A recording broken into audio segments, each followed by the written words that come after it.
પ્રાર્થનાથી તમારી બધાના દુઆથી આજે મને નામદાર કોર્ટે જામીન આપી દીધા છે અને તમારી વચ્ચે આવી ગયો છું। તમારી વચ્ચે આવેલું છું ત્યારે નેતાઓને પણ આજના મંચ પરથી કહેવા માંગુ છું, तुमको क्या लगता था नहीं लौटेंगे, तुमको क्या लगता था नहीं लौटेंगे, गलत। जब तक तोड़ेंगे नहीं तब तक छोड़ेंगे नहीं। ये चैतर वसावा है, चैतर वसावा कभी झुकेगा नहीं। મને કેટલાય લોકો મળ્યા, મોટા મોટા લોકો। હું જયારે 3 દિવસની પેરલમાં આવ્યો, ગાંધીનગર ગયો, કીધું કે હમણાં મંત્રીમંડળનું વિસ્તરણ થવાનું છે, તમે પણ જોડાઈ જાઓ અમારી સાથે, હમણાં તમને મંત્રી બનાવી દઈએ।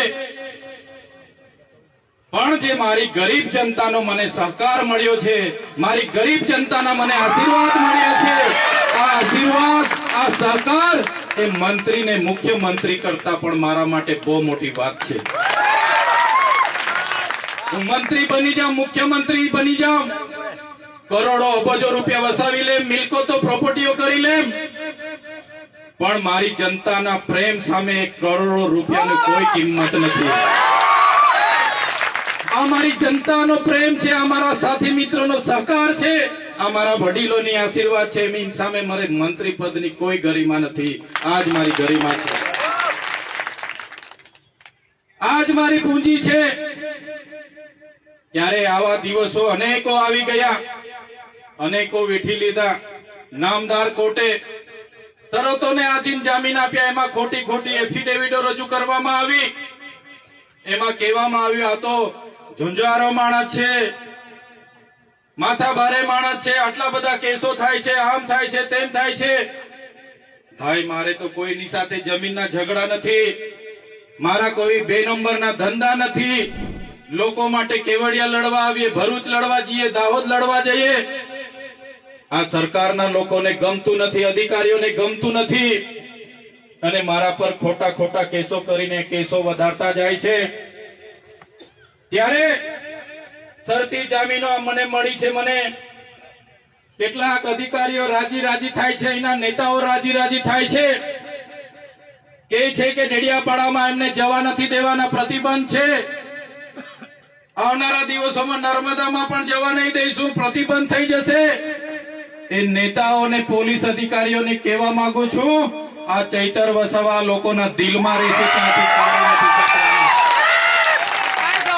તમે ડેડિયાપાડામાંથી કાઢી નાખશો, તમે નર્મદામાંથી કાઢી નાખશો, અમે તો લોકોના દિલોમાં રહી છે, ત્યાંથી ક્યારેય કાઢી નથી શકવાના।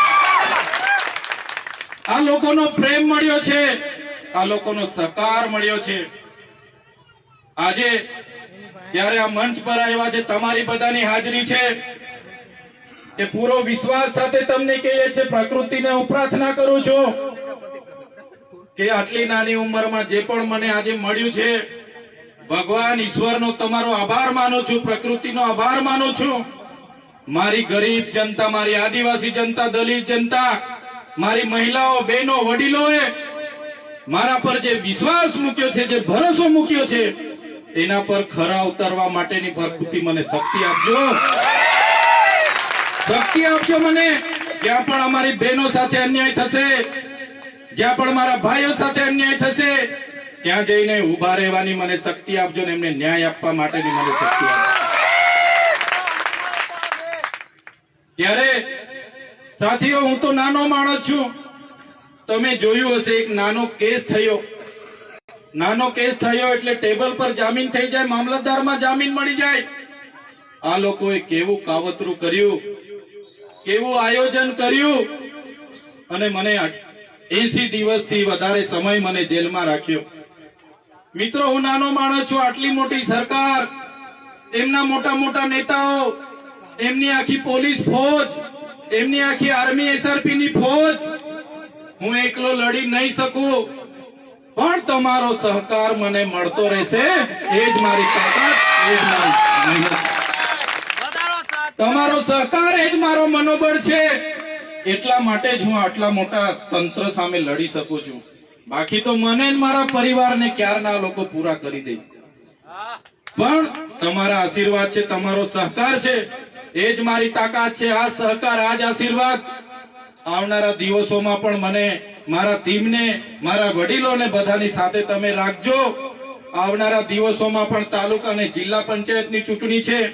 આજે હું એકલો છું, પહોંચી નથી વળતો, ત્યારે મારા યુવાનોને, મારા વડીલોને, મારી મતબેનોને પણ તમને કેમ છું, તમે હવે તૈયાર થઈ જાઓ. તાલુકા પંચાયતમાં લડો, જિલ્લા પંચાયતમાં લડો, સરપંચમાં લડો,